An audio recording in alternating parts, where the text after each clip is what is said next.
Hey guys, this is our Angel, and welcome back to the channel. We're starting the video a little differently today because I want to do a direct comparison for this video. This is not TukanFlightSim's new Ford Trimotor. No, this is Aeroplane Heaven / Asobo's one that was a local legend, famous flyer, a long time ago. I just want to compare this, so we're going to take a quick look here, so bear with me, okay? Not sure about these in the first place. It's okay. Not fantastic, nothing amazing. Stock aircraft. Cabins. Let's go back into the cockpit, shall we? Oh my. Hi. Well. Let's go take a look at the Tukan one, shall we? The whole point of this review. Hey guys, it's our Angel again. Now this is the TukanFlightSim Ford Trimotor. Can already see a difference, can't we? The Ford Trimotor, of course, is nicknamed the Tin Goose, 3-engined American transport aircraft produced in 1925 to 33. 199 of them were made. Now, the original stout metal aircraft company was actually bought by Ford, and they produced a very underpowered one, turned it into a triplane, and got good results. Curtiss radials initially, then on to later with the 84 Wrights, and then it's, I believe, in the 85, which we have here, the 580. We have, I believe, the Pratt & Whitney engines. About 300 horsepower apiece. Now, this model comes with a bunch of liveries. There are 17 in total. And high-quality modelling, it describes here. You'll see that in a second. Every detail and piece placed exactly where they're meant to be. You rivet counters will be happy. Passenger and cargo variants. Interactive comment cockpit, obviously. Moving cables. Inside lighting, interior lighting. Everything done as it's meant to be here. Now, there is no necessary engine depth to systems, but they've gone a great deal into creating an immersive experience. Now, I will say it is VR ready, according to what it says here. Let's not stop beating around the bush here and have a further look, shall we? And if I'm lisping a little bit today, blame my braces that got adjusted. And look at the difference. Immediately. Holy snack baskets. It's a whole different monster, isn't it? She's a beauty. And this is a special interior. You might recognize this one. Do you recognize the whip and the hat? Do you recognize the chicken cages? Which, by the way, in a future update, the chicken cages will have chickens in them that are animated. Let's go all the way to the back down here. Not only do we have a door here that can be open and closed, you know, for that very famous scene where they're boarding, they wave goodbye to the bad guys, and then it's Lao Chi Air Freight, tee-hee. Remember? Raiders of the Lost Ark? And here's the raft. With South China Airlines. It's a small thing, but it's a huge detail. And it really kind of goes to speak to the depth of interest the developers put into this. It's their first flight sim product. They were sent me this model, by the way, to take a look at. I am being given this for free. I'm not being paid to review it. I will be honest, and I'll give you my opinions on the aircraft. I have some criticisms, but I'll try and be polite about those. But in terms of a modelled aircraft, visually inside and out, this is a whole different beast. It is gorgeous in terms of modelling. Would I like some extra bits and things like chocks? Maybe a baggage cart or something outside? Fuel drum? Yeah, sure. Is it the end of the world? Not hugely, but I'd like it. But let's look at this. In fact, we'll go to that's the view we want to go to here. Look at this. Yeah, the control inputs actually attached to the cables on the outside. Gorgeous, isn't it? So yes, there's going to be a float and ski version coming soon, according to the developer. That's planned down the line along with the extra animations and things inside, but that is not there currently. We could go to our checklists here. Parking brake is going to be here, that's there, so it's on. Masters there, they're both on. Okay, before starting engine, navigates fuel valves to normal. And off. So I've got my control set up properly here, so I should have my 3 engines there. Mixture to rich. Mixture to rich, throttle's 25%, so we'll just crack those up a little bit. We'll go to our engine starting for 1, 2, and 3. Now, it's a pretty simple option. The only thing that gets me is getting the control to behave itself. There we go, so... No.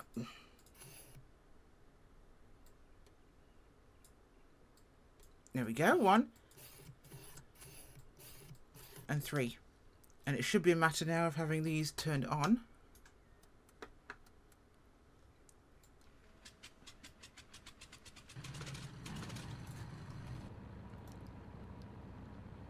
Not a ton of coughing and belching smoke, which I would have liked to have seen. But not the end of the world.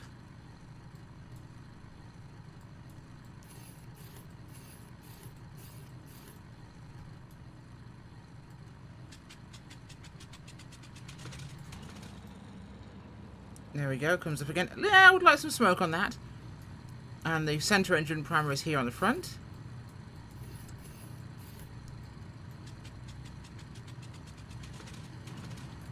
Now, one thing I will point out is there's no difference in sound with these open or closed. That I would like to see change.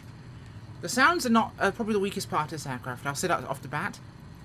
They are, to me, the weakest part. And I think they could be better.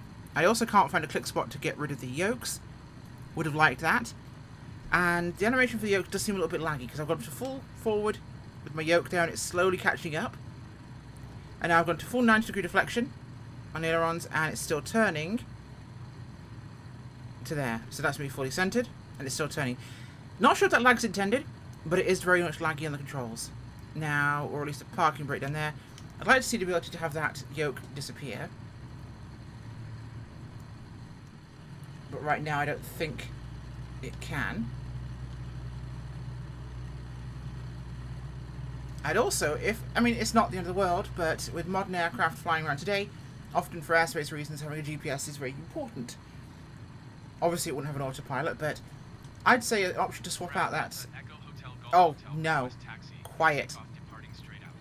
I was letting the computer fly for me the other night and just letting it, having a nice time. Yeah, shut up. No one cares. No, I was letting the computer fly for me, and I was having a nice time sitting in the back of a Learjet whilst I did some writing. Ah, aviation ambience, am I right? So obviously, you know, just give us a click spot to switch it out for a 430. That would be a fantastic little addition to allow you to have a little bit more reality in terms of flying like a modern airliner. A modern aircraft, sorry, at least one of these in modern times. Okay, and she's got a huge wing, so she lifts off very quickly, which is pretty realistic for this aircraft. Pull that power back there.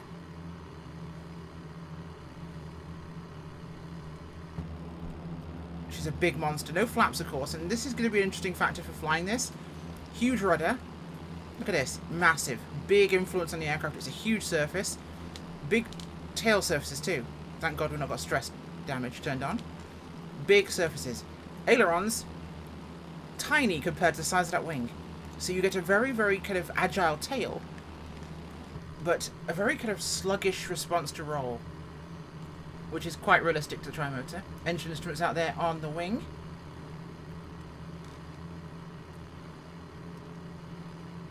Like I said, the sounds are the weak point. That's my biggest gripe, is the sounds. I'm not expecting it to have a full WI sound pack. Obviously, those can be very expensive, and getting something accurate to this would be quite hard. But I think they could definitely have done better with the sounds, or found a way to do better with the sounds. I think would be a bigger improvement for me. It's a big part of these vintage aircraft is how they sound. So a nicer, richer, even if it's synthetic, sound with a bit more bass, a bit more kind of life to it, loudness. That to me would be a big factor. The option to make that radio there or GPS for as if it's a one being flown today, like the EAA AirVenture one, that'd be useful. Obviously, clicking it away, it'd be nice to be able to have the retro one. I would like a couple of candy things like the chocks and, like, you know, tie downs or baggage things. So unpacked chicken crates, whatever you want to call it. Those would be lovely. Are they necessary? No, not really.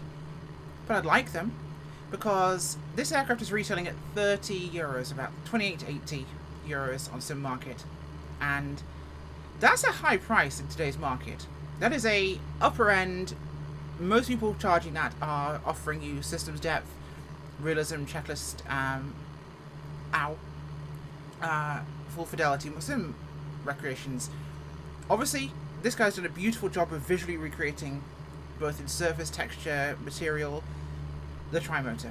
It looks beautiful. Even that kind of 1925 style, almost, well, the Junkers did it first, that corrugated skin of aircraft of this period, like the Fokker 7 triplane and the Junkers models. It has that vibe to it, doesn't it? But for the price, I'd like to see a bit more. Obviously, a floating ski version would be very nice to have for the money. That's coming with an update, he said. But I think, personally, unless you're a big fan of vintage aircraft like this one, it's not going to perhaps be as much of a grabber without some of those comforts we like to see. Whether it's candy, whether it's ease of use. And not all sim pilots do want to fly. The reason I bring up GPS systems in a lot of aircraft is because I'm perfectly happy to fly by radio nav. I'm perfectly happy to fly VFR. I'm perfectly happy to fly using a compass and a stopwatch. Some people want to be able to fly these aircraft with modern tech like GPS, fly them magenta line, go where they want to go, and have their flight. And that's fine. There's nothing wrong with that. But I like to think developers will kind of take good care of those people and give them the option. There's our runway. Now, she's not a fast aircraft. We're topping at about 93 for our cruise speed, but imagine flying this up in the, Nepal or Tibet, doing some old Indy, crossing the Alps, the Andes, South America, flying some remote places and having your little Indiana Jones moment. I'd love it. And of course, I think these can only get up to about 18,000 feet maximum. They will not really go any higher. Just roll her around on runway heading here. She can get a little bit slidey on final. I had recorded this video, but I didn't think I'd done a good enough job presenting the aircraft to you guys. I wanted to be more concise with my thoughts and opinions. I also deliberately wanted to show the Aeroplane Heaven Trimotor, because people often say, oh, well, there's already one of these out. There is, but this is infinitely better. Infinitely better. And that's nothing to slide against them, it's just different times in the sim. That one came out a long time ago, this one's come out now. I felt it important to show you a direct comparison. I did it with the Maul, and I thought it was important with this aircraft as well. Being a fairly niche aircraft, having two up here seems weird, but having such a good one like this is important. Obviously, the developers' passion for cinema and modelling and ambience as the game dev comes through, with the Indiana Jones one, of course, delivery of, Lochi. Was it Lochi? Can't even remember. Yeah, Lochi Air Freight. It comes through there, and the Shanghai Airways kind of thing from Indiana Jones, Raiders of the Lost Ark. No, Temple of Doom. Sorry, Temple of Doom. That shows through. And that to me is a huge thing. Because it gives the aircraft a real placement in aviation history as a famous movie scene. I'd love to see more famous movie aircraft, or aircraft from particular scenes. Because I think they have a place in our Sims too. I really do. You can pretend you're Indy, only you actually decided to try to fly the plane rather than, ignore it. Or at least try and glide the plane down to somewhere to land, rather than just sitting there and holding on. Right, here's the runway. Let's try and get some power off this. It should be a bit brick-like, so we'll let her settle down here. And she's a little kind of hard to place in terms of being centered on the runway. I know I've struggled with that a tad, because she tends to want to kind of be sluggish on that axis, so I tend to drift a little bit to the side of runways with this on landing. I'm going to try and make this as smooth as I can. Oh, she's heavy. Oh, she's clunky. That's me. That's not the aircraft, that is definitely me. And the brakes, be careful, because she will tip over on her tippy toes if you do. Trying to brake enough to turn off here at the taxiway.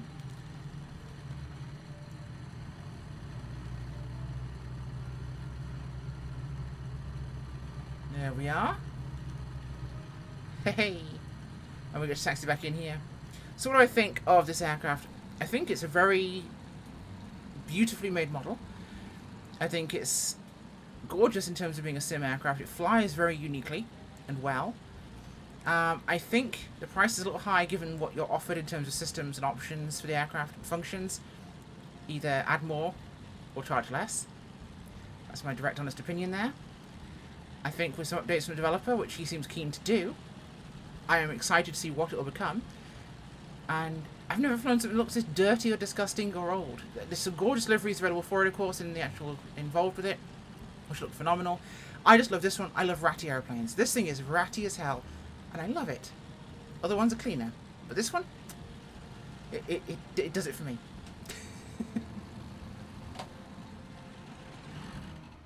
There we go. Ooh, a little bit of a kick up, and she's on the ground. So, what do I think? Gorgeous model, sounds could do with improving, price is quite high, but has plenty of potential to become a real classic. Thanks for watching. Bye!